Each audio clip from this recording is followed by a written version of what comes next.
first panelist that you get the opportunity to set the tone for the event.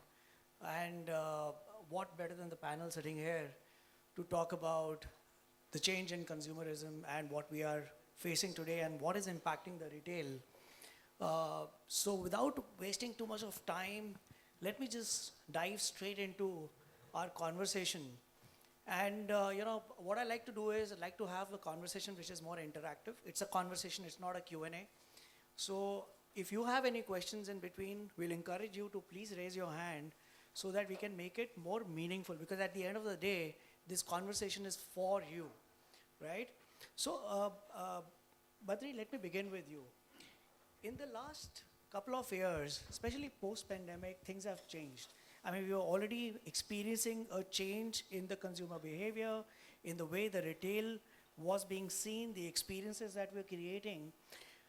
What do you think has been driving this evolution of the retail segment in India?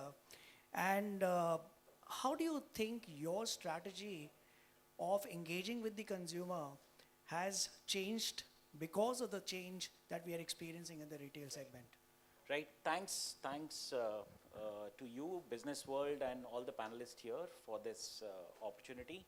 I think coming straight to the question that you asked, I think consumers' behavior has been changing.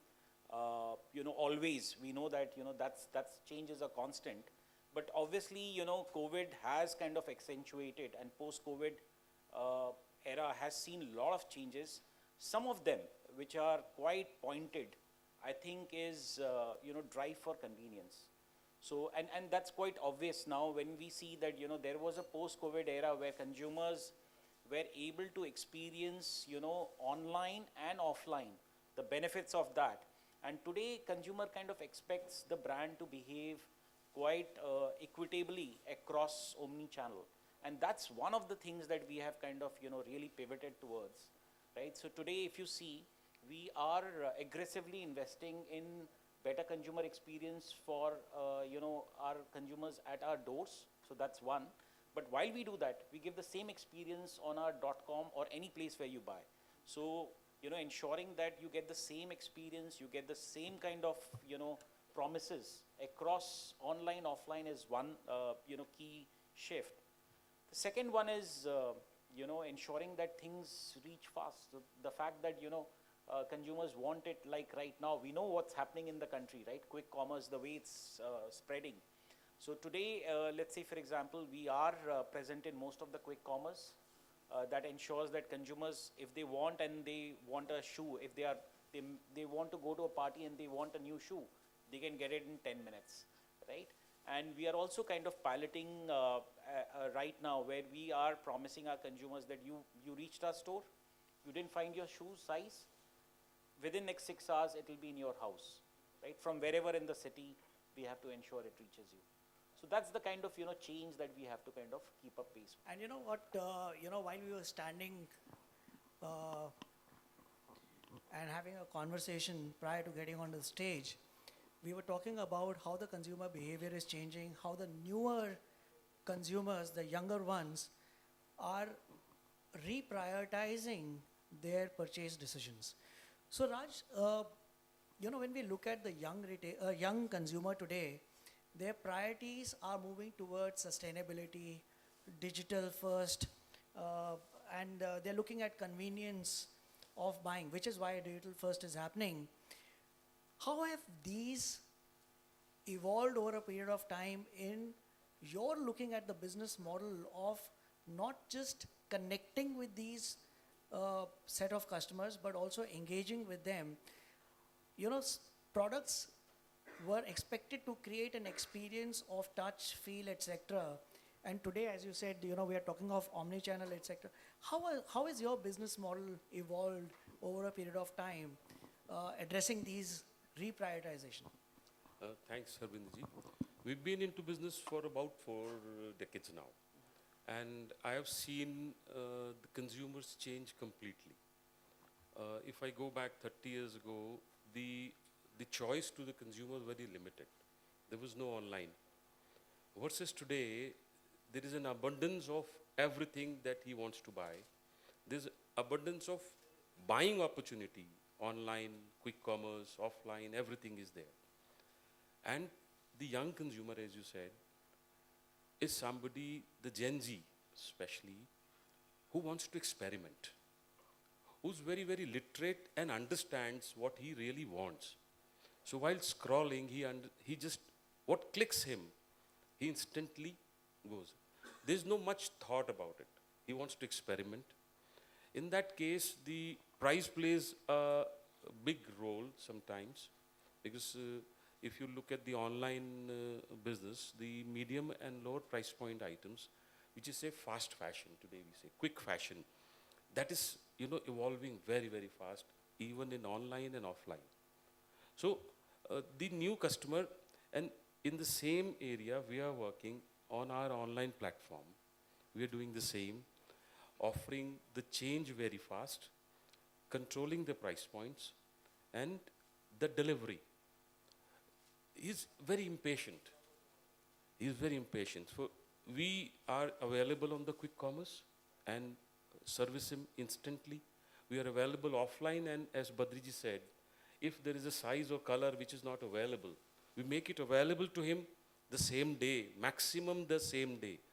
Minimum is maybe 1 hour, depending on the last mile, how far he is. But we deliver the same way. And this is going to grow. This is going to grow. And before I come to Dipanjan, one more question to both of you, or either of you, whoever wants to go. We saw the small retail move to a large retail format. And then we were disrupted by e-commerce, where brands started going online. Then brands started not just selling through e-commerce stores, but started creating their own stores, And then we had companies realize the experience that they needed to create, and companies like Nykaa, Lenskart moved to set up their own branded retail stores and created a hybrid model, right? How do you see a brand maximize the user experience, the customer experience, and still make it worth their while in terms of building efficiencies and costs, etc., and creating that connect and the last mile? So I think critical part of your question that you're trying to ask is that, as brands kind of move into a hybrid model, what should brands, critically ensure so that they are able to succeed, right? Yes. Now, fundamentally, I believe that, the core of this whole question is, and the holy grail in this is, how do you ensure that you treat one customer as an individual, knowing them as same individual, keeping the data privacy laws intact, yet ensuring that you customize that experience across all channels. Personalization. Right? So the fact that, if there is if somebody who's come to me at a store, bought something, right, wants that to be picked up from home, right, I should be able to provide that service, right? It doesn't matter that you bought online, you bought offline, right? I should provide you the same service. If you are my high customer lifetime value customer, right, and I want to treat you in a certain manner, then I should be able to treat you irrespective of the channel, right? And how the brand offers the same experience across, right? What we in our terminology call it from anywhere to anywhere, same experience. I think that's the critical one.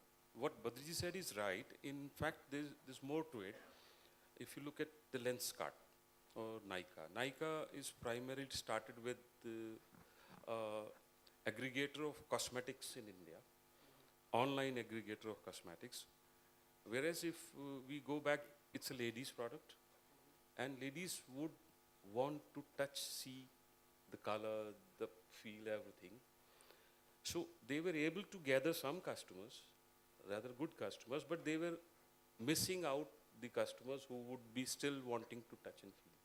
Similarly, the Lenskart. Lenskart is something which one wants to, we've been used to going to a shop and wearing the spectacles and then buying it. So probably it's taking both the worlds.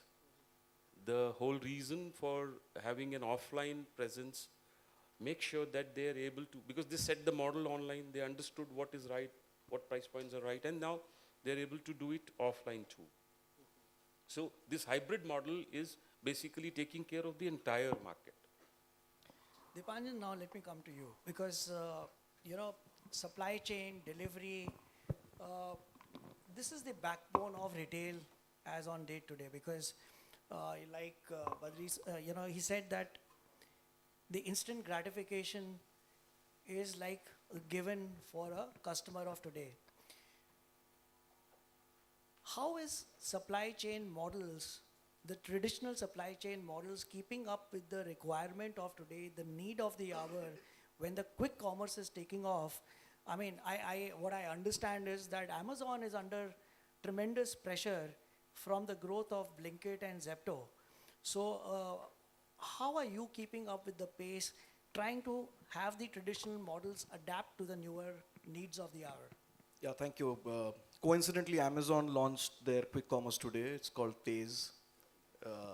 They launched a 15-minute service today. They couldn't stay much behind what others are doing.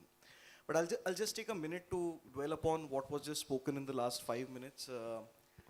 See, the last 10 years for India has been very different than the previous 10 years and subsequent 10 years again.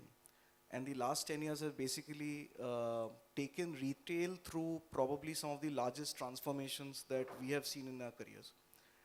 And some of them are what we just heard. One of them is e-commerce, one of them is omni, one of them is defining the same customer touch points, the same experience in various touch points.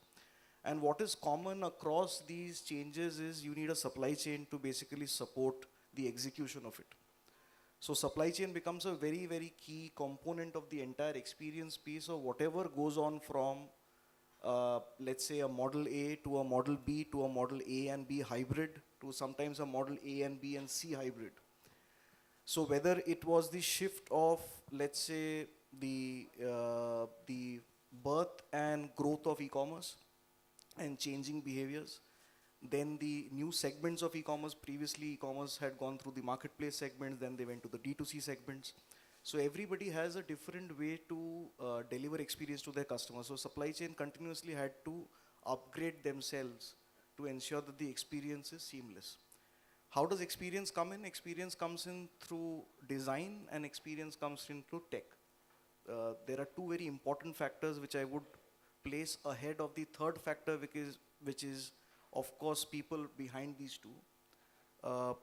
Design of supply chain is the first and foremost important thing that you have to keep in mind while the changing models happens, otherwise you can't support it. So you have to keep your mind open, think about new designs, challenge what has been the practice, be open to a discussion saying that why can't a store do reverse pickups and why can't a store deliver within 4 hours to somebody who's based in CP, etc.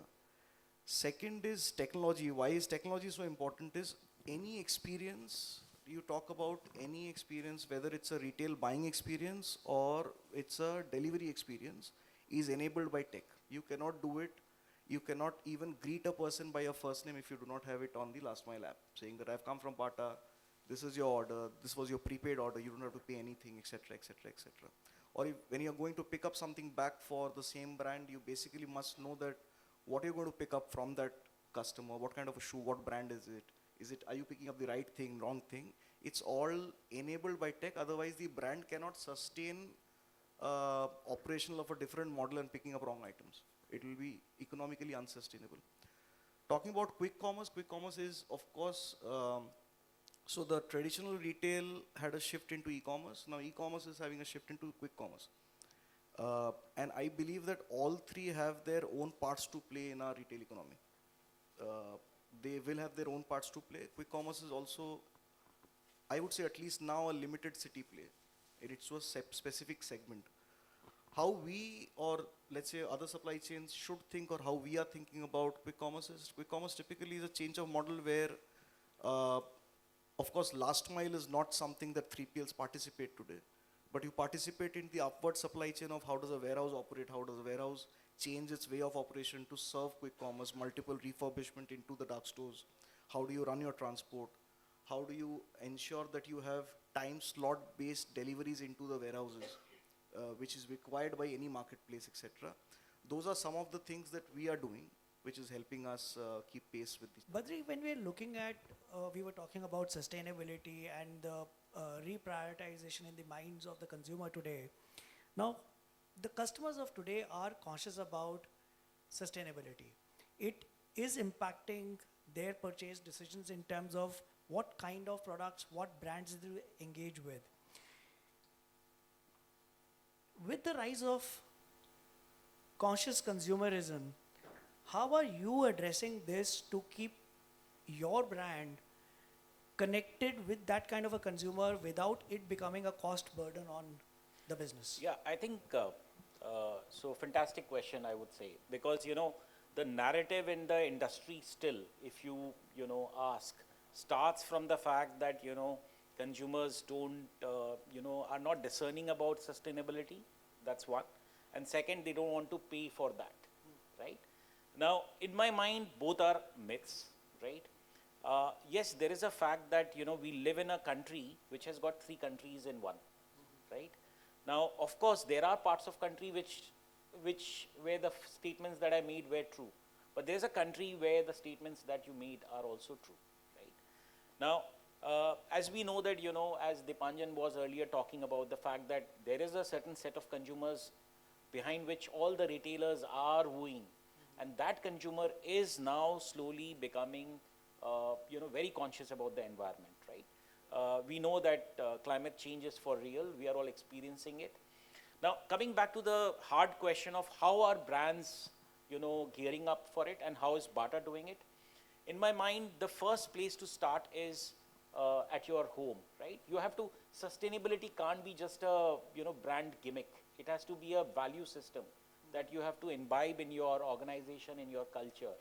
Now, we've taken multiple steps across the board to ensure that, we become carbon neutral. Let's say from, working in our factories to ensure that, factories are using sustainable energy, right? Going into working at our stores, right? Ensuring that we become, we use more of sustainable energy and reduce our power consumption, right? There are methods in which we use, and we know there's so much of technology available with Internet of Things and through, motion sensor detection, right? You can save electricity in places where you can, to an extent that, when we had a choice to change our, home office, we chose a building which is, platinum LEED 2 level certified, because those are, ways of you saying that, yes, I have to ensure that it is in our culture. Now, coming specifically to our product, I think across the board, there is conscious effort in ensuring that we reduce, reuse, materials that we are kind of using. And we are working on certain projects which you will start seeing, right? Which will have the relevant games as soon as Q1. So I think that is one place where you will see a lot of work happening. There is some work that we are already doing with Bonjour as well, where we are working on some socks which are sustainable and have more organic feel for consumers as well. Awesome. Raj, let me take the same question to you because he mentioned your brand. And I know of a lot of brands who are talking of the material that they're using to create clothing, which is sustainable. Are you doing this? And if yes, how are you creating a communication in the minds of a consumer so that you become relatable to that particular set of consumer who is conscious about the products that they buy? Harbinder, this is the talk of the town, this is the talk of the time, and the need to. In order to increase the green footprint, in the first place, we started with reprocessed yarns, especially the synthetic yarns, the synthetic is the main challenge to the environment today, because it's in a way non-destructible. So processing more number of times, using the same material for more number of times, and we've been using the reprocessed yarns right from the POY stage. POY is the partially oriented yarn. And same when we go for the cotton, again the reprocessed cotton is, we are able to mix about 50% of it into the main yarn and get the right feel and the quality still with helping the weather. And thirdly, in the packaging, we are working towards only packagings which are, destructible, avoiding any packaging which will harm the climate. And we are able to communicate this on all our products to the customers. Whoever are the discerning and conscious customers, they are going for it. And Raj, also when we look at the tech development, tech advancement that is happening today, some of these social platforms, that's where the customers are turning into a platform for sales as well. So my question to you is, how is the direct selling model evolving, and what is the opportunity that it has created for the brands to not just connect but also sell, and how is it evolving, keeping in mind the traditional models? How important is it? How will it pan out? How will it affect the traditional sales models? This is so true, and with the literate customers now, with the online presence, with the social availability, everybody is on the social for a lot of time of the day. So, for example, Meta, Insta, both play a very strong role in direct selling. WhatsApp marketing, email marketing plays a very strong role, and it's the way of life, and we've been doing very strongly. Badri, would this affect the percentage of sales that you would get from D2C, from digital platform versus your traditional platforms? Will it impact in the coming times?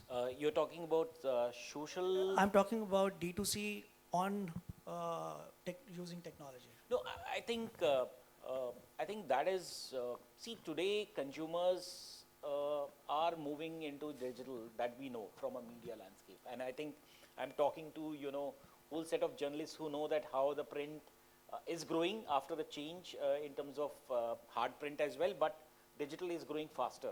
Right? So consumer is in the digital media, and of course, in my mind, consumers don't necessarily decide that I will buy online or offline, but in my mind, it will accentuate both offline and online. The growth shall come in both places. The biggest thing in my mind that is going to grow the digital commerce is omni and quick commerce. Because, if you really think of it, quick commerce formalization is happening now. But in my mind, quick commerce existed 20 years back as well, right? I mean, we all remember picking up the phone and calling to your Kirana store and saying that mujhe ye chahiye, and then the guy would come and deliver it, right? It's just the formalization is happening now, and bigger brands are, and all brands, in fact, not just bigger brands, all brands are getting a formalized way of presenting yourself. So I think that is going to be far more, disruptive than we have ever imagined. But when you look at, I absolutely buy your point that quick commerce always existed in the mindset of our people. We could order for stuff, or we could just make a call and the Kirana store will send somebody immediately. Even quick commerce platforms started with these kind of products. So you could buy your grocery, breads, etc. From quick commerce, but they are now gradually transitioning to a little more expensive products. I mean, today, if you need to buy a headphone, I would first go to Blinkit and try it there. And if it's the same cost that I would get on Amazon, I will order it on Blinkit. I'm not too sure, but I think it is time that phones may be available on Blinkit and Zepto. So do you see this transition happening across product category, that expensive products could also be available on quick commerce? Absolutely. And what would it mean for a large brand to ensure the supply chain? Because my next question would be to Dipanjan, how would they address this? So absolutely agree. I think that is the biggest change that will happen. I think, we are already seeing it. I think our experiments, whatever we have started right now, I think we are present on two out of the three biggest, quick commerces already. And initial signs are quite encouraging. The fact that consumers are buying from there is a testimony of times to come. The other thing that I see is that is going to unfold in a big manner is the fact that there'll be differential timeline deliveries that they will promise. See, the fact that, you still can, let's say, if you want to buy a TV, right? You still had those just dial number, call kiya, एक number मिला, आप उसको call करें and वो आपको घर में 1 घंटे बाद 2 घंटे बाद टीवी डिलीवर कर देता था. So the same thing is going to get formalised in my mind more and more, right, with differential delivery, because there, that is the place where supply chain work comes, that how many points, how many SKUs do you keep in how many pin codes, right? That is the place where algorithm has to work and say that okay, this so far, and here is the red line, after this you promise 1 hour, right? So I think that differential will come where you will take a call that okay, some of these SKUs, socks possibly within 10 minutes I need it, right? Shoes, school shoes, बच्चे का school shoes टूट गया है, immediately order करो, मंगाओ. But something like a party dress or something which is, 1 hour is fine. I can wait for that time. So I think that transition will happen, and I think that's the next step. So, Dipanjan, let me steer this conversation towards supply chain, because delivery, transportation, etc. was a cost in the whole delivery mechanism or retail networks. But it was a small part of the overall cost. Today, when we are looking at not just transporting a product from a factory to a warehouse to a set of retailers, wholesaler and then retailer, today we are looking at delivering the product to the consumer, and if it does not like it, to also bring it back, right? So I would assume that the large part of the cost that is there to the consumer is now going towards the supply chain. I remember when we were looking at internet, what internet was, it was a network of networks. And when internet came as a delivery mechanism, e-commerce, it was hub and spoke model. I would think today it is a network of hub and spoke models that are existing. How are you going to be addressing this particular challenge of now moving to quick commerce while we are in a country where infrastructure has grown? There are not many players today who have the kind of infrastructure to be able to support this kind of a model. Very interesting question at a very interesting juncture, and this is the right time. By the way, let me on a lighter note, thank you for acknowledging that supply chain costs are increasing. Nobody actually acknowledges that and doesn't pay us also. Okay, so I'll tell you today, previously it was a known fact that logistics is a hub and spoke. Today logistics isn't a hub and spoke only, it's a mesh of networks. You cannot run a logistics company like ours who is into 6 products, multiple product lines, serving different types of customers, different times, as into one network. So it's a multiple hub and spokes into a mesh trying to deliver something to a customer every time. Quick commerce is, I kind of agree to what Badal said, that typically we'll have to come to a balance of, there is a cost of convenience, and the consumer eventually has to pay for it. When I say cost of convenience, you can store only so many items in high street areas. You cannot store maybe 100 units of shoes. The cost of real estate will be much higher than where you're storing it right now. The cost of storing a washing machine, maybe 20 of them in a dark store, will be 10x of what you have in the warehouse. So I agree that there would be, if you need something standard, extremely fast moving SKUs will become a kind of a reality of quick commerce eventually. And there will be a segment created out of it. There will be a sub-segment created out of the major segment of shoe, saying that shoe quick commerce segment. And you'll only place those kind of SKUs continuously there. Because fashion and shoes are at least from an outsider perspective, it's the most difficult piece of assortment to have from a breadth and depth perspective of styles and sizes, to keep availability as a convenience in various places. So I think from my point of view, so the cost of doing that business has to have a balance between what is the cost of inventory that you're blocking, what is the cost of real estate that you're actually incurring, and what is the cost of, let's say, not keeping that inventory in a more, time's up, in let's say a much more omni channel, this thing. From a supply chain perspective, as I mentioned earlier, I think there are models that you can participate. There are models that you cannot participate in your existing way of doing things. But we as an organization, personally, if I have to speak for Blue Dart as an organization, We typically do same day and 4 hours delivery today from stock points to the consumer's home. Quick commerce in terms of a last 15-minute delivery is a very captive mode of operation that happens between, let's say, a Zepto does it, a Blinkit does it. They typically have manpower on their own roles, most of it, because it's done in a very different operation. We are evaluating that. If there's an opportunity, we'll jump into it. But it requires a very different tech bandwidth to execute that.